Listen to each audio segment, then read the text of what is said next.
So let me ask you this, switching gears, Uh-huh. but also important conversation when it comes to wealth. I know, in your life, everybody has challenges. You went through a divorce. Oh yeah. So talk about how you can navigate keeping your wealth after a divorce.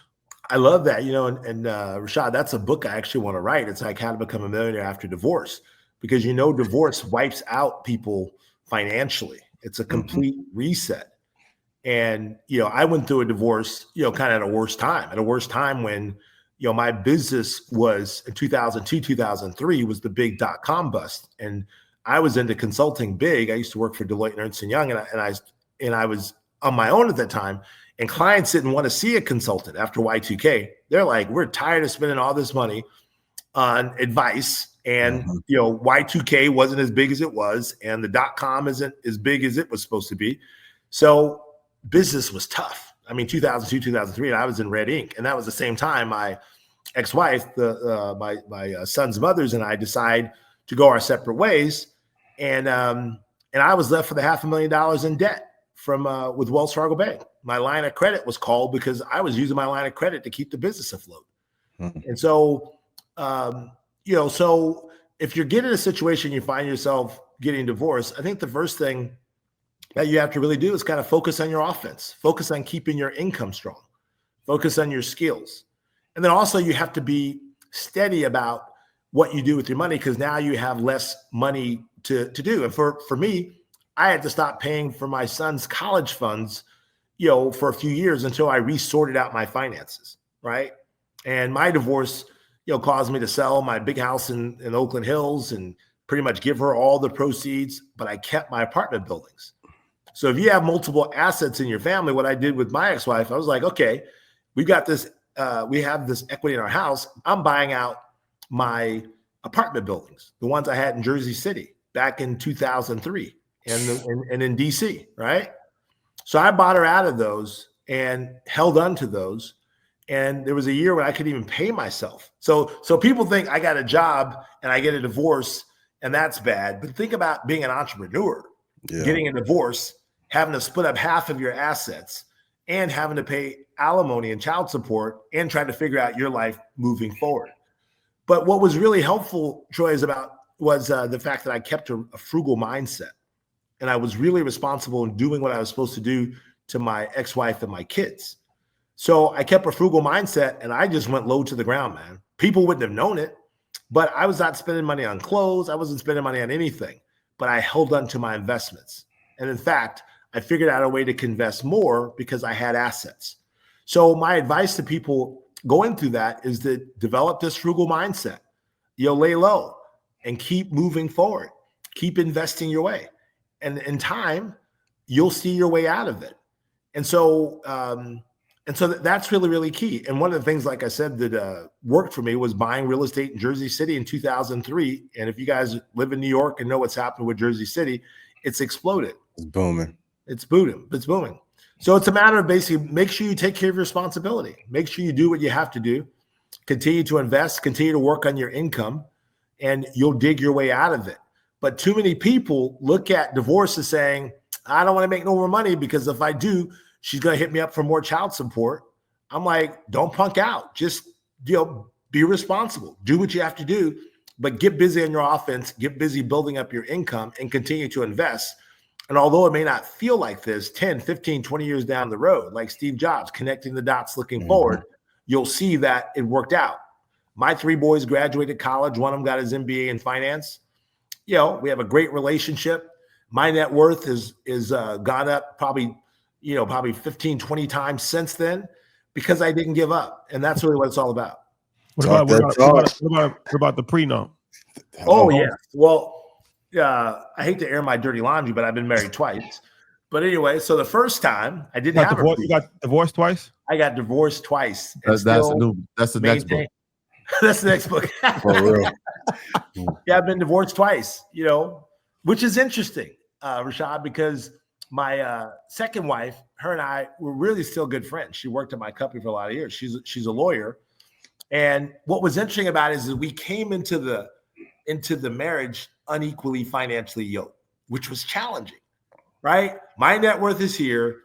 she was, she was about 10 years younger than me, and she Well, really can you raise your hand a little higher? We're under the screen. Oh, under the screen. Oh, thanks. So, All right, right there's so good. my net worth was here, and hers was down here.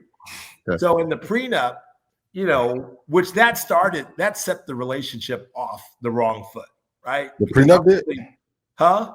The prenup or the imbalance in the finance? prenup, which it often does. Mm. Even though women say, well, I'll gladly sign a prenup. That's no problem. Okay. Well, I didn't really know what a prenup was. A lot of people don't know what it really is. So I went and hired an attorney through my recommendations, and my attorney was putting my prenup together, and we were getting married, and he was running behind on getting it done. So it was kind of forcing some pressure there. So by the time he delivered the prenup and her attorney reviewed it, she felt like she really couldn't trust me anymore. She already had doubts anyway, but she really felt like she couldn't trust me. Because what a prenup is when you get married, there are inalienable rights to a marriage that the state gives you, right? And so when you get a prenup, what it's saying is, I'm waiving my right to this, his income. I'm waiving my rights to this, his assets. I'm waiving my rights to all these things. And you're like, wait a minute, it feels awkward. It's like, I have a right for that, and then now I'm giving it away. So a lot of people, it kind of blows their mind, even though there are concessions that says, well, if we got a divorce by this time, you would get this.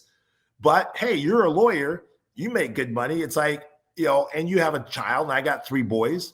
So it was very, very difficult. And the moment that we signed it, which was like, it was supposed to not be through duress, but it ended up being kind of through duress because she waited till the last minute right before we got married. It just put the marriage on the wrong foot. So after dating for 10 years and being married for 5 years, we ended up calling it quits. And my prenup, it held. And so what's interesting is about the prenup is, like, a lot of people say they want it till they read it, and their lawyers give them feedback, and it's difficult. Then her lawyer wanted to write my prenup after that. She was like, oh no, let me rewrite it. I was like, no, you can't write a prenup to protect my assets, right? Yeah, I'm not going to go for that. So it's very complicated, and a lot of people struggle with that notion. But look at it this way.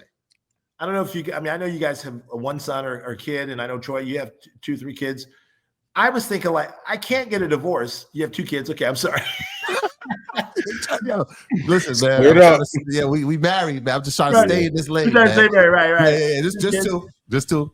But the whole point is, like, if I got a divorce from my second wife, and because I had a will too, because if I died, I was going to give her 25% of my assets. The other 75% was going to my sons.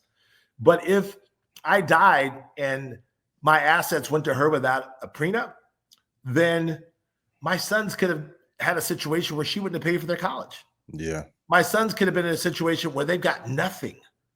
So my rationale for a prenup was, my sons are everything to me. There's no way in the world I'm going to work this hard and not, like my dad say, have them start from my shoulders. Yep. Not from the ground.